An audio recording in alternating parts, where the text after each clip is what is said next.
អ្នកដឹកនាំសម្ដែងអ៊ីកូវ៉ាសុងទម្លាយរឿងរកម្មរកុសរវាងគង់ច័ន្ទស្រីមុំនិងយ៉ានលីនដាកន្លងមកមហាជននិយមតាមដានរឿងរ៉ាវផ្ទាល់ខ្លួនរបស់តារាស្រីគង់ច័ន្ទស្រីមុំច្បាស់ជាបានជ្រាបមកហើយពីទំនាក់ទំនងស្និទ្ធស្នាលរវាងអ្នកនាងជាមួយនឹងអ្នកនាងយ៉ានលីនដាដែលជាភរិយារបស់លោកយ៉ែមសំអូនក្នុងនោះដែរមិត្តភាពរបស់អ្នកនាងគង់ច័ន្ទស្រីមុំនិងអ្នកនាងយ៉ានលីនដាកន្លងមកត្រូវបានមហាជនបង្ហាញការចាប់អារម្មណ៍គណៈសិល្បករនីទាំងពីររូបនេះស្និទ្ធស្នាលខ្លាំងដូចជាក្រុមគ្រួសារតែមួយជាក់ស្ដែងកន្លងមក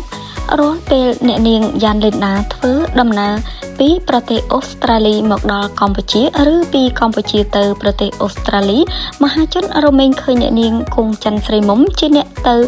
យកអាសាជូនទៅវិញទៅមកពីប្រលានយន្តហោះព្រមទាំងរៀបចំកន្លែងស្នាក់នៅឲ្យអ្នកនាងយ៉ានលីនដាទៀតផង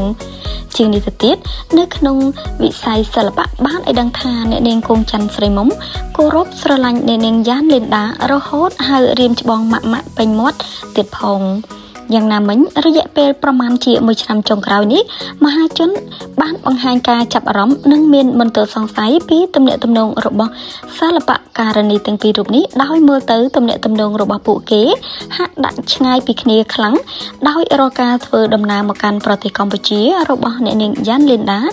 លែងឃើញវត្តមានរបស់អ្នកនាងគង់ច័ន្ទស្រីមុំទៅទទួលដូចមុនទៀតហើយ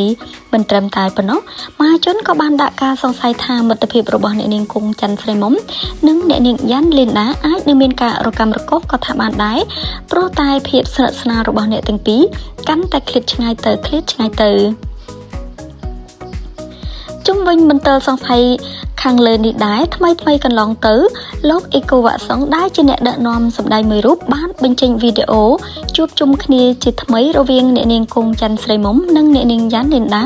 ព្រមទាំងទម្លាយថា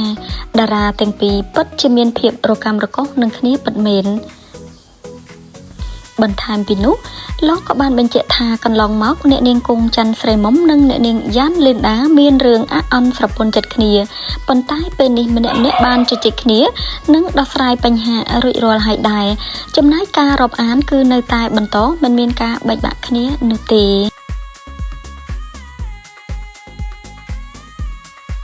សូមអរគុណ